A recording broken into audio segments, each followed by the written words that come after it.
Taoiseach, the urgent need for an emergency budget grows by the day. In the last week, we have had report after report all saying the same thing, that this crisis is getting worse. And this morning we hear that rising prices hit the average household by close to €2,000 a year. Families under huge pressure to keep up with the cost of groceries, fuel, insurance, energy bills. €2,000 is a lot of money for those working families, Taoiseach. For many, it's the difference between staying afloat or going under. So the big question that everyone is asking is this: what are you waiting for? How bad do things have to get before you wake up and act? What happened on Friday last should be a loud wake-up call for your government. Prepay Power, Ireland's largest pay-as-you-go energy provider, announced sharp hikes in their electricity and gas prices. So nearly 250,000 customers will now see their average yearly bill shoot up by almost €300. And that's only the start. More increases are on the way. We already have the highest electricity prices in Europe, confirmed by Eurostat today. We pay €480 a year more compared to the EU average. Other suppliers will hike their prices in coming weeks, and why wouldn't they? The big energy companies have nothing to fear from your government. You haven't laid a glove on them. You've taken no action to get prices down.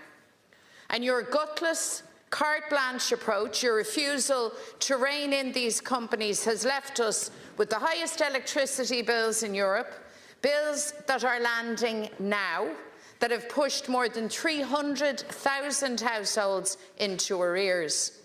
So people are sick of you standing back as they take hit after hit.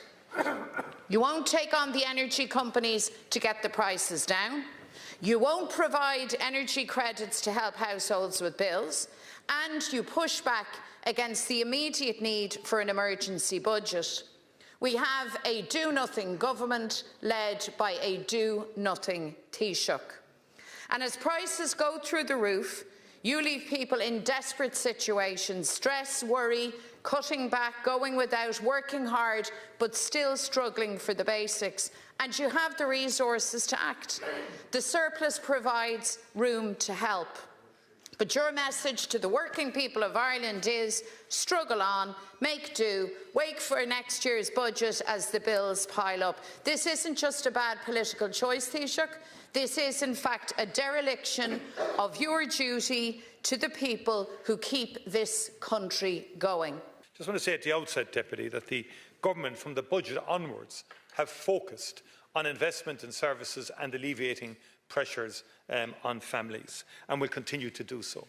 And we acknowledge that there are significant pressures on people because of a range of issues, not least the impact on fuel prices arising from the Middle Eastern war, which follows the tariff issue, which follows the Ukraine situation, the invasion in Ukraine, and the post-COVID inflationary cycle that occurred then, which was at 10% then.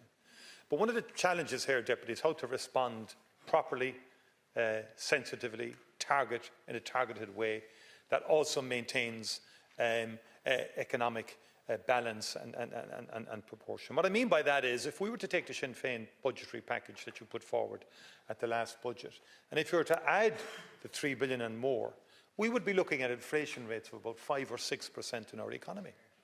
And that's the reality of it. So you've got to be careful. You can keep spending more and more money every month, but it will have an inflationary impact, and we'll be chasing inflation. And that won't alleviate pressures on working families, because when inflation gets higher, it's the lowest income groups will suffer the most. And so we have to be extremely targeted in how we do things, both sectorally and in terms of low-income groups. And remember, we've reduced the VAT already in terms of energy, electricity charges down to 9%, and we're going to maintain that out to 2030. But that just gets ignored when you list everything that you have listed. And we've just announced a 755 to 717 million package recently to alleviate the pressures on the public and indeed on crucial sectors around food production and around haulage, and many, many thousands and thousands of workers working in those sectors. But also, as we were doing that, we've increased expenditure in education by 646 million, additional to the budget. So we have choices here. You can't have it each way and every way. And we're keeping a focus. We're keeping a focus on those services. Because you keep spending billions now, you won't have the money for education, special education, childcare reductions, health services. You won't have the funding for all of that at the next budget, or indeed for next year. And what we have done so far, we extended the fuel allowance, we increased it, and we expanded it in terms of the number of people it covers, particularly those on the working family payments. And we've increased, the minimum wage has increased significantly. We've deferred carbon tax increases, and as I said, we have a variety of packages for a range of sectors. Our social welfare payments went up €10 in the last budget. It's come under huge pressure since then. I acknowledge that. But we also put in record increases to child income support payments, the highest on record.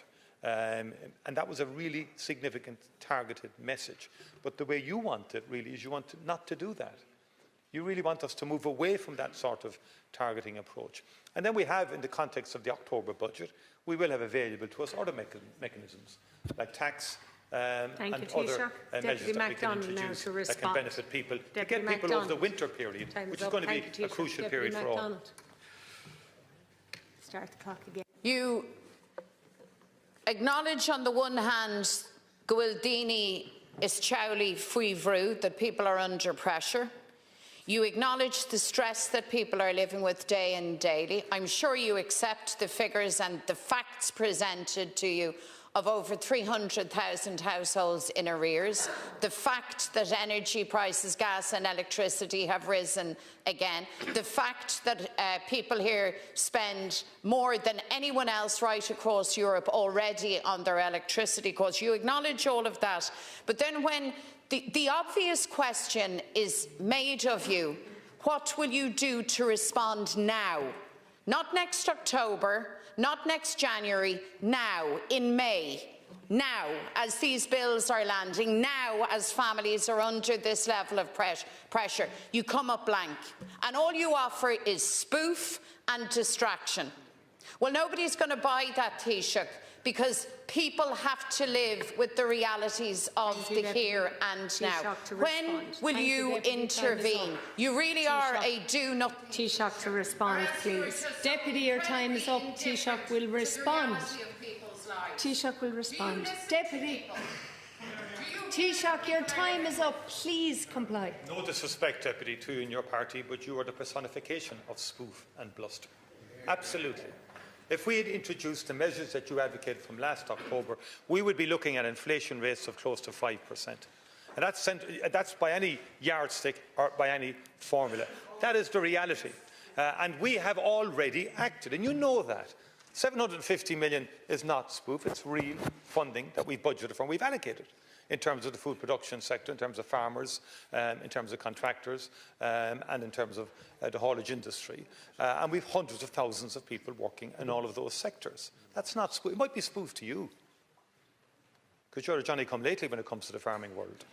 But it's not spoof to the people who are benefiting it from that kind of thing, you know, in terms of the people who are going to benefit from it. And I would say this, Deputy. I would say this. I would say this to Deputy. Yeah, exactly. You don't want to listen to anybody because you're incapable of listening to the truth. Deputy Ivana, the bottom line is your approach all along on this energy.